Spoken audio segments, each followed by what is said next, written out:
अब राजनीतिक लोग हैं ये और धर्म को ला रहे हैं तो ये ठीक नहीं है। वो हिंदुस्तान की धरती से मिट जाएगा। सनातन का विरोध करना ही अपने पैर पे कुल्हाड़ी मारनी है।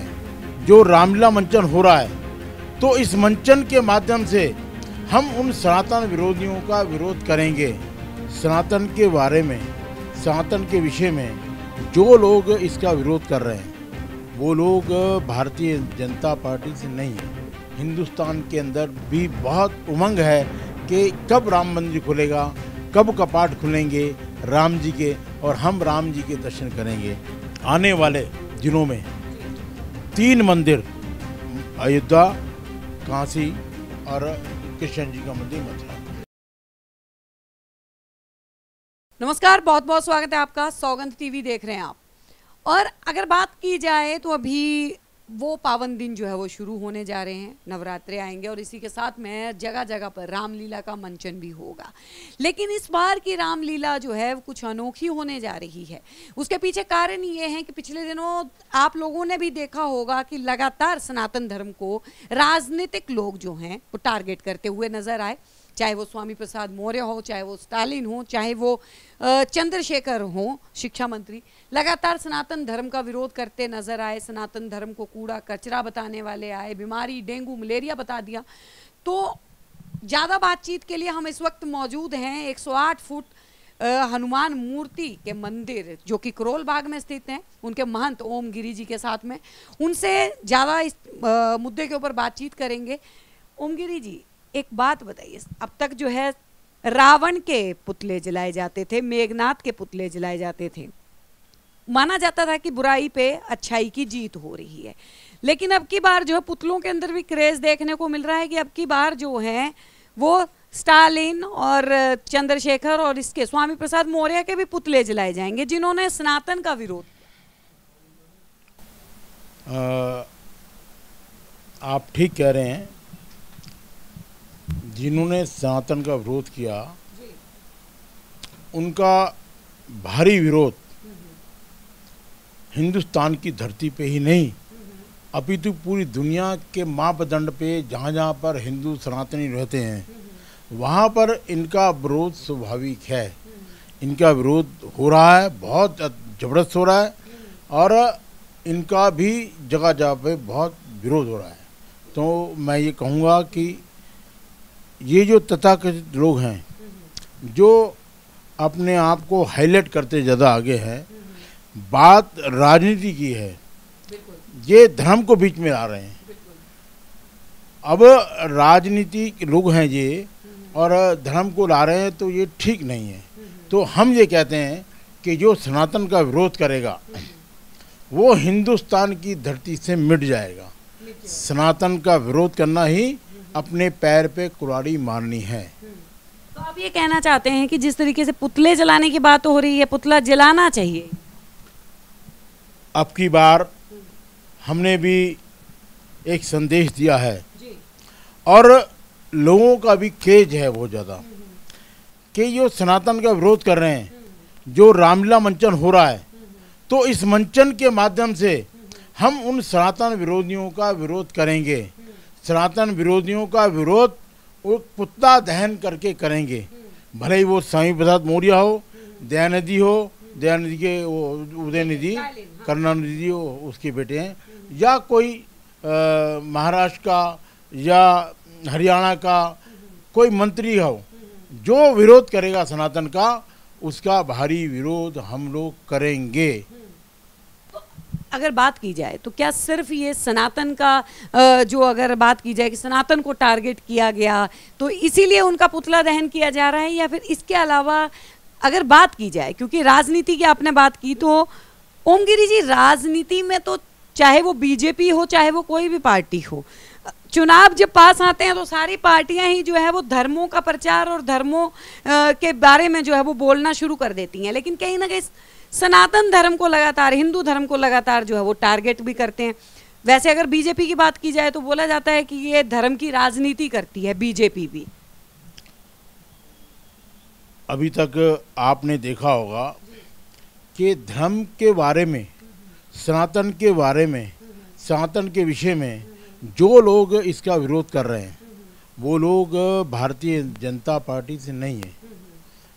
वो लोग स्पष्ट रूप से कर्नल जी के बेटे हैं, हरियाणा के मंत्री हैं, मध्य प्रदेश के मंत्री हैं, बिहार के मंत्री हैं। जो इस तरह के लोग हैं हम उसका विरोध कर रहे हैं। अब भले ही वो कोई भी हो।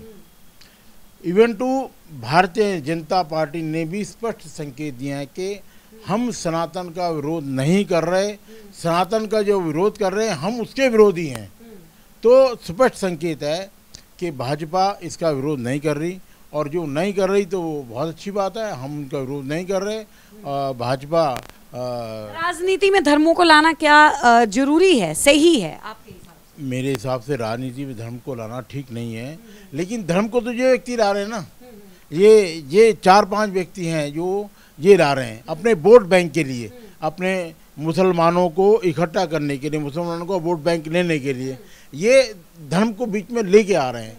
अब धर्म का विरोध, सनातन का विरोध हमने तो नहीं कहा विरोध करो, विरोध तो ये लोग कर रहे हैं। विरोध तो ये ऐसा कर रहे हैं कि ऑटोमेटिकली हम भी इसका विरोध कर रहे हैं और दूसरी पार्टी भी इसका विरोध कर रही है। बहुत जल्द जो है वो राम मंदिर का जो है उद्घाटन होने जा रहा है, कपाट खुलने वाले हैं रामलल्ला के, तो उसके लिए क्या कहना चाहेंगे? मैं उसके लिए एक बात आपके चैनल के माध्यम से कहना चाहूँगा। बहुत बढ़िया बात की है आपने कि राम मंदिर के कपाट खुलने जा रहे हैं। उनके राम मंदिर के कपाट खुलने जा रहे हैं, उसका भी एक संकेत है। राम मंदिर सनातन से जुड़ा मंदिर है, हिंदू आस्थाओं का प्रतीक है, हिंदू परंपराओं का प्रतीक है। हिंदुओं के लिए गौरव की बात है, हिंदुओं के लिए शान की बात है। हर सनातनी जितने भी हिंदुस्तान या हिंदुस्तान के दूसरे क्षेत्रों में रहते हैं, हर सनातनी के मन में गौरव है। हिंदुस्तान के अंदर भी बहुत उमंग है कि कब राम मंदिर खुलेगा, कब कपाट खुलेंगे राम जी के, और हम राम जी के दर्शन करेंगे। राम जी के दर्शन करने को दुनिया ललायित है, दुनिया ललायित है। और राम जी का मंदिर जो बन रहा है विशाल और भव्य और हमारी कल्पनाओं से परे है। जो राम जी का मंदिर मोदी जी ने बनाया है, हम मोदी जी को बहुत बहुत धन्यवाद देते हैं कि मोदी जी ने एक ऐसा काम कर दिखाया हिंदुस्तान की धरती पे जो किसी ने भी कल्पना नहीं की थी, कोई सोच नहीं सकता था। आप कल्पना कर सकती हैं? आपने भी सोचा नहीं होगा, हमने भी सोचा होगा, और जो व्यक्ति होगा उन्होंने भी सोचा होगा कि उन्होंने एकदम से राम मंदिर के ऊपर जो वर्डिक्ट आई है, राम मंदिर के ऊपर जो फैसला आया है, उसके लिए ये सब मोदी जी ने करवाया है। हम इस चैनल के माध्यम से मोदी जी को सत सत नमन करते हैं, उनको प्रणाम करते हैं। उन्होंने बहुत अच्छा काम किया है राम मंदिर के लिए। और एक काम और किया उन्होंने, धारा 370 हटाई है उन्होंने। एक काम और किया, धारा 370 हटाई है। आज वहाँ पर पत्थर फेंकने वाले बिल्कुल गायब है, बिल्कुल नादार हैं। वो काम भी बहुत विशाल और हमारी कल्पना से परे वो काम करके दिखाया है मोदी जी ने। राम मंदिर और ये धारा 370 और 35A इनको हटाया है और हिंदुस्तान को वास्तव में सुरक्षित बनाया है।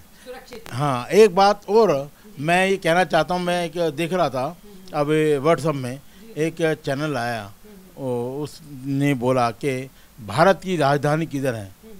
तो भारत की राजधानी, बच्चे ने बोला कि भारत की राजधानी कश्मीर, पाकिस्तान की राजधानी दिल्ली है। अब बताओ, पाकिस्तान की राजधानी दिल्ली है क्या? ऐसा क्यों? कि हमने इसलिए कहा कि Babar road, Humayun road, Akbar road, ये सारी रोडों को मिलाकर ये कहाँ होंगे? ये तो पाकिस्तान में होंगे। ये अब हट रहे हैं आस्ते आस्ते, और मोदी जी इनको समर्थन कर रहे हैं कि नाम जो है, जिनमें नामों में बदलाव हो रहा है वो सही है। अच्छा समर्थन कर रहा हूँ, बहुत जबरदस्त समर्थन कर रहा हूँ। ओमगिरी जी, पिछली बार जब हम आपके साथ जो है जुड़े थे, पिछली बार भी हमने आपसे बात करी थी, उस वक्त धीरेन्द्र कृष्ण शास्त्री की हमने बात की थी बागेश्वर धाम की। उस वक्त उनका विरोध हो रहा था, लगातार विरोध आज भी हो रहा है क्योंकि लगातार वो अपने विवादित बयान देते रहते हैं। हाल फिलहाल में वो जो है मथुरा गए थे और उन्होंने वहाँ से भी आगाज़ किया था कि अयोध्या राम मंदिर जो है वो बन के तैयार है, अब कृष्ण मंदिर की बारी है। तो आपको क्या लगता है कि कृष्ण मंदिर भी बहुत जल्द जो है वो सनातनियों को मिलेगा? बिल्कुल ठीक बात की उन्होंने।